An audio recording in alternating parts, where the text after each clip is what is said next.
নমস্কার বন্ধুরা, পলির রান্নাবান্নায় সকল বন্ধুকে স্বাগত।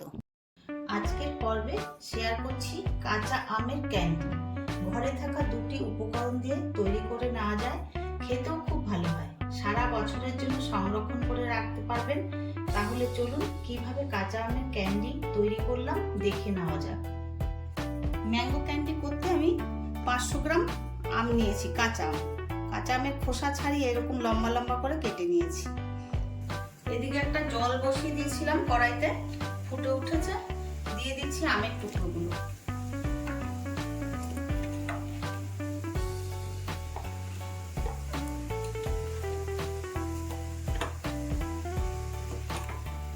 একটু নাড়া দিয়ে দিচ্ছি আর দেবো একটু লবণ। দিয়ে দিচ্ছি একটু লবণ।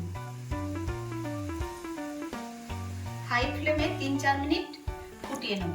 আমটা সেদ্ধ করব, কিন্তু আমটা যেন গলে না যায়, এইভাবে সিদ্ধ করতে হবে। আম সেদ্ধ হয়ে গেছে, এই দেখুন সেদ্ধ হয়ে গেছে। এবার আমি গ্যাসটা বন্ধ করে দিচ্ছি। আমগুলো এবার একটু জল ছেঁকে একটা পাত্রে তুলে নিচ্ছি।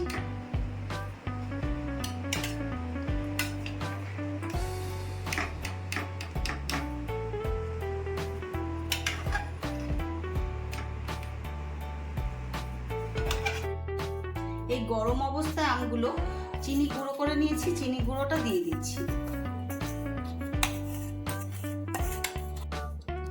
দিয়ে দিচ্ছি সামান্য একটু কাশ্মীরি রেড চিলি, এটা কালারের জন্য দিলাম। আর দিচ্ছি একটু গোলমরিচের গুঁড়ো। বেশ টক মিষ্টি ঝাল ক্যান্ডিগুলো হবে, খেতেও ভালো লাগবে।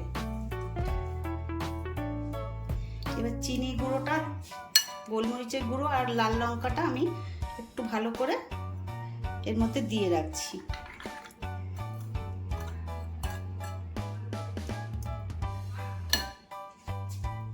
এরকম অবস্থায় ঢাকনা দিয়ে আমি 2 ঘন্টা ঢেকে রাখবো। পরে ফিরে এলাম। বেশ সুন্দর দেখুন, চিনির শিরাটার মধ্যে ভিজে গেছে। এবার একটা থালার মধ্যে একটা একটা করে আমের টুকরোগুলো নিয়ে নিচ্ছি।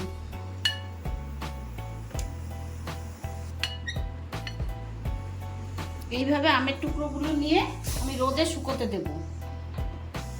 থালাটা এবার রোদে শুকোতে দিতে যাচ্ছি। আম 2 দিন রোদে দিয়েছিলাম, দেখুন বেশ সুন্দর ভালোভাবে শুকিয়ে গেছে।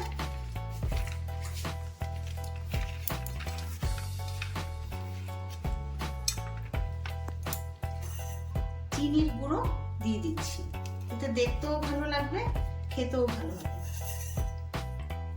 দিয়ে মিশিয়ে নিচ্ছি চিনির গুঁড়োটা। এভাবে করে সারা বছরের জন্য সংরক্ষণ করে রাখতে পারবেন।